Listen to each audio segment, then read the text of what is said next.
What's up, you guys? It is TravisDWare from Travis TV. And listen, we are back with another episode of the recap of the Real Housewives of Atlanta, Season 12, Episode 6. Y'all, we got so much stuff to talk about. Let's just jump right into it and let's just get to the nitty and gritty because, y'all, this episode right here, it gave me my entire life. This episode right here gave me my entire life.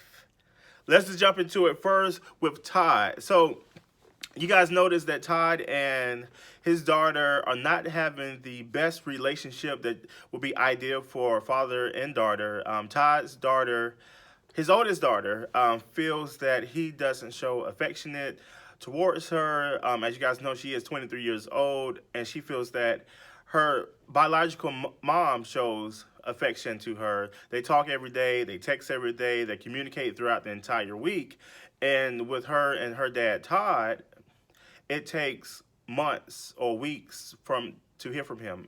So you can tell at the beginning of the episode, she is feeling some type of way. Todd explains to Candy that he's trying to teach her to be tough, but Todd, at the same time, your daughter, she really do got a point on that. You need to make sure that you're showing as much affection that you showed to your son and now your newborn, and to Riley and to Ace and to Blaze. The same amount of love and affection that you show to them, you need to also be showing to your oldest daughter. Not saying that you're not doing it, but it seems like she does have a valid point in regards to you not really showing her affection. So that's my take on that. I really do feel that Candy wants to say a lot in regards to the relationship between Todd and his daughter, but she doesn't, it appears that she doesn't want to overstep her boundaries in regards to the rapport that they have with one another. But Candy, you need to say something. That's your husband and that's your stepdaughter. And I'm pretty sure you don't look at her as your stepdaughter. You look at her as your daughter. If he's doing that to his oldest daughter, just imagine what he would do to Blaze. Just being honest. Now, a lot of people have been wanting to know about the situation that we're going to talk about. Make sure you comment, like, and subscribe, and share this video with anyone and everyone. Because Kenya Moore, Lord have mercy. When I thought Phaedra was the shadiest, Kenya tops Phaedra in regards to the shadiest. Okay, so you guys know that Marlo, she's having her wig line launch party. Everyone's there. Nene's there, Candy's there, Portia's there, Cynthia there with her blonde wig on, and everybody's showing support to Marlo with her blonde wig on. And it's going good, you know. The decorations, like Cynthia was saying, she would have thought that it would have been more decorated and more glamorous, like Marlo gives the people in every episode, but it wasn't as much. You guys saw the little grass wall and little tables and light alcohol and drinks and a DJ and all that stuff was there. But when we think of Marlo, we think glam, and it didn't match, in my opinion, and a lot of other people's opinion, it didn't match glam. Like, it didn't really bring Marlo out because we so used to seeing her do over the top. So we were expecting her event to be over the top, and it was not over the top. But it did get over the top when you start hearing this boom, boom, boom, boom, boom, boom, boom, boom, boom, boom. And then Kenya Moore, she pops up with her edges and her hair care products, and she got a whole little band. They coming in there with their tic-tac-toe sticks and crayons, and they banging on these little drum sets they had going on. And she is passing out her hair care products to all the people that's at the event. Now, if I can play devil's advocate, I see both sides. Kenya, you dead wrong. And I'm going to say it again so you can read my list. Kenya, you're wrong for crashing somebody's event like that. And it was very messy, very shady. But at the same time, if I can play devil's advocate, I see why Kenya did that.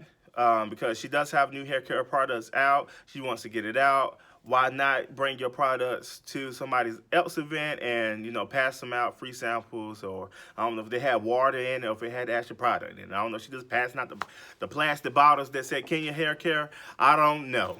But I saw the business side of what Kenya was saying in regards to, hey, look, I got somebody that's having a wig line. You know, a lot of people that wear wigs don't have a lot of edges. Their edges are hanging on to their life. And Kenya was like, well, let me come out with my edge control. And while you buying your wig from Marlo, you can put on my edge control too and grow your edges back. I don't know if that's what Kenya was thinking about. But Kenya, you was wrong. Business side, I get it, but this person in general, you are wrong, Kenya. You cannot go crash nobody's event with your own products. Kenya, what is your problem? You know Marlo got about 18,000 mugshots, and you know she could have easily caught another mugshot. And Marlo, on top of that, you know you got 1,800 mugshots. Why you didn't take another mugshot and took a case? Because I really thought when you lifted that glass up and you snatched that glass out of Kenya's hand, I really thought you was about to pour that all on her edges and her grays like you said that she had. I'm surprised, Marlo, you didn't do that. Marlo, we was rooting for you. We was all rooting for you, Marlo, and you didn't do it. I guess you didn't have another room for another mugshot, but I don't know. But Kenya, you was wrong for that. You was dead wrong for that. And then another part of that scene where Cynthia was talking about she was glad to see Kenya. You knew Kenya was coming to that. You knew Kenya was going to come in there and show out and bring her hair care products. And you such a good friend, Cynthia, you should have told your friend, Kenya, not to come crash your other friend's event. You still claim to be friends with Marlo, but you let your other friend crash your friend's event. Come on now, Cynthia. You know better. You know better. You knew better. And I know you knew that she was coming. And I know you knew she was coming with those her products. Now, I did hear Quiet as It Kept. I heard that Kenya's hair care products are really, really good. They're very, very affordable. They really do grow people's edges back and good hair and all that stuff. And you can get them in all these different beauty supply places, whatever you want to call them. But come on now, Kenya. Really? Really? Really, really, really? Really, really, really? Okay, Kenya. That's all I'm going to say about that. You guys can comment on the comment box and say how you feel about the reason why Kenya showed up at Marlo's event and come crashing in. And before you know, they're about to fight. Marlo, she calling her security, trying to kick Kenya out. Kenya leaves. It was just messy. Nene left really quick. She said, I'm done with this. I'm above this. I move forward from this. I don't want no part of this. She hurried up and she left. She got in her car and she rolled out. Rolled out till she couldn't roll no more. Okay, and then another situation, guys, and I'm looking at my notes called Bravo TV. Thank you so much for sending me over all the information and the content before it actually came out. You guys, make sure you subscribe to Bravo TV's YouTube as well. So another scene, Nene and Candy.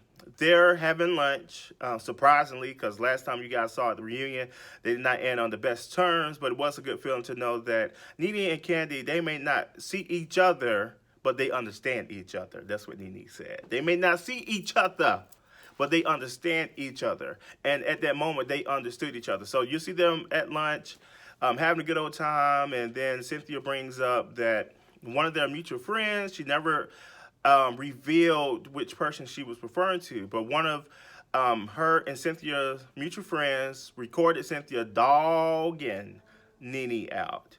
And, you know, so she's telling Candy that, and then another scene, Candy, she's going back to Cynthia and Kenya, and they're talking about it and all this stuff. And, you know, Kenya was like, well, they wanted me to be Michelle Obama. It was all fine, and yada, yada, yada, yada. And she was like, so you guys, what I'm telling you guys, pay attention to what's going on in these episodes, because it's a lot of underground stuff they're saying, and you guys don't realize that they're saying it. So Cynthia, she mentioned about, well, it's a couple suspects. So she mentioned Marlo, and then she also mentioned Giovanni, or whatever, how you have the girl, the ones who said she was that at whatever college she went to. That was shade within itself. So Cynthia, and we're going to break this all the way down. All the way down. Cynthia, you are becoming what Nene has been saying for the last couple seasons. And I know you guys said I always be trying to take Nene's side, but y'all need to start paying attention to what Nene's saying. Because even though she's a loud one and y'all say she throws shade and she's the outspoken one, but it's those quiet ones like Cynthia that really be barking. what people don't see because they be hiding behind their tree, behind their kennel, and be the main ones grabbing up stuff and conjuring up stuff. Cynthia said that um, suspect number one, Yovana, whatever, Yovana, macaroni and cheese. You know what girl I'm talking about, the light skinned chick that said that she knew Eva, and Eva said she didn't know her. Her. And then Marlo. So that tells us, if you guys really was paying attention to it, that not only is Cynthia getting recorded by friends, you going to Marlo talking about Nene, you going to Yovana talking about Nene, you going to all these interviews and you talking about Nene, and you get upset because Nene decided to go on one interview. According to Nene, I didn't do my research fully. According to Nene, Nene only went to one interview and talked trash about Cynthia. Don't know how true that is, you guys, so I'm not taking Nene's side. But according to Nene, she only went to one interview and dogged Cynthia. And Cynthia was saying that she's only responding to what Nene is saying. Well, something not adding up. It's not adding up. It's just not adding up. But Cynthia, that shows a lot of stuff that Nene's been saying over the past this season, the previous season, the season before that, is you have a side that people on camera do not see. And yes, you get painted like Michelle Obama, like the nice one, the one that don't really have a backbone. But Cynthia, your personality and your character is really starting to come out, because if you guys are really paying attention, you realize she's been dogging Nene out on these interviews. She decided to go to Yovana and talk about Nene, and she also went to Marlo to talk about Nene. And then you see Candy, she asked Yovana, are you the person that recorded Cynthia dogging out Nene? And she's like, oh my gosh, me? Nothing, me. You know, she's doing all the extra stuff. And low key, I really, really, really think, Yovana, I think you did it, allegedly. I do think you did it. I don't know if you're trying to be a good friend or if you're trying to be messy. If you're trying to be a good friend, what you should have did was call Nene up and put her on speaker and tell her to mute her phone and let her listen to the whole situation. But you decided to record it, and I'm glad you got receipts, but I really do think Yovana did it. But then at the same time, I think Marlo did it too, because Marlo, she's always in people's business. She's always in some type of drama. She always got something to say, and she don't replace Sheree and became the bone carrier. So it could be either one. I really do think it's Yovana, though, because how Yovana responded to it, and she seems like her loyalty is for Nene. Not saying that Marlo's loyalty is not for Nene as well, but I think Yovana, I think you're the type of person that actually did that. And it's going to come out, you guys. It is going to come out, and when it comes out, you guys are going to be surprised, and you're going to be shook. You're going to be really needing Kenya's edge control after you hear what's really going on the streets. Because as soon as all that tea start coming out, your edge is going to go, it's going to, just like mine, be bald-headed. So you better go ahead and get Kenya.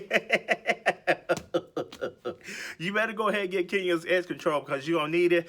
And hell, you may even go ahead and need to get a wig for Marlo, because off all your edges, it's going to take a while for your edges to grow back. So you might as well want to go get one of those Party City wigs that Marlo is selling. And I'm pretty sure they're cheap. And then, like the one she had on the episode with that blonde wig. I'm just saying. But I really do hope that Cynthia and Nene are able to talk it out like grown women. As you guys can see in the preview, they'll be coming up soon. Cynthia and Nene did have a conversation. But I am rooting for Cynthia and Nene's friendship, because I actually do like their friendship. I think once they talk all this stuff out, they'll be able to work it out and really be sisters like we all love them to be. Now, this is going to be another situation like Nene and Kim Zolciak. I don't know. I hope not, but because one minute Kim and Nene friends, next minute Kim and Nene not friends, and now today Kim and Nene, they're cool. So I hope at least Cynthia and Kenya gets back to a time where they're actually cool. And speaking of cool, what was not cool, Andy Cohen. If you guys watch What Happens Live last night, and how shady Andy Cohen was in regards to Nene having on the same confessional look, the red dress. that she had on a previous interview. I don't understand that. Why you can't wear your same outfit twice? I get the whole TV thing, and you want to make sure that you're constantly on fashions and things of that nature and things of that sort. However, who are you to tell another grown person that they can't wear the same outfit again? Now, everybody who's normal like myself, we wear the same shirt, same pants, same drawers. We wear all that stuff multiple times. It's called washing it. It's not like Nene had it on Tuesday and then Wednesday she wore it again. And then Thursday she had it again. It was a month times frame. And Nene is known for wearing her confessional look more than one. I don't see a problem with it. If you're going to spend thousands and thousands of dollars on this dress, on these shoes, or anything like that, at least for me, if I'm going to spend that type of money on some clothes, you're going to see it more than one time. I'm not just going to wear something one time and not be done with it. No, you're going to see this more than one time. So I don't have a problem with Nene wearing the same dress. I think the dress is cute, and I'm pretty sure you don't wear the same ties and the same suits. And I know for sure you don't wear those same shoes, them brown shoes you always wearing. So if you're going to talk about Nene in regards to her in that red dress, you need to check yourself too about your brown shoes that you wear all the time. Not saying it's a problem that you wear your brown shoes every day, but if you're going to talk about somebody's red dress and you saying it twice on the camera, you talk about them brown shoes that you wear all the time that we don't see multiple times on the camera, Andy Cohen. Just saying. I'm just saying. I'm just saying. I'm just saying. Andy Cohen. It was dead wrong. And for you to be the executive producer of the show and one of the higher ups on the show, to be talking about a cast member like that, you should have saved that for like Eva or Cynthia or hell Candy or Portia, somebody like that. If they wanted to call her out, that's different because they're castmates. But for you to be an executive producer and you said some stuff like that, that was period. You were wrong for that. You were wrong for that. And I'm surprised they didn't dog you out in the comment section. Because I know Nene posted about it. If you guys go to Nene Instagram, she made a whole post about it. Just saying. I'm just saying. I'm just saying. If you guys want to talk about this, let's continue this conversation in the comment box below. Make sure you guys like, comment, and subscribe to this video. And make sure you share this video with anyone and everyone. And of course, you guys, make sure you subscribe to my channel right now because we're going to be dropping stuff back to back, back to back, back to back for the rest of the season of The Real Housewives of Atlanta. My name is Travis Ware, the correspondent for Real Housewives of Atlanta. Don't forget to comment, share, subscribe to this video, and I'm going to be dropping some more stuff before the end of 2019. You guys have a good night. Make sure you pay attention to those other videos, and make sure you're sharing those as well. Peace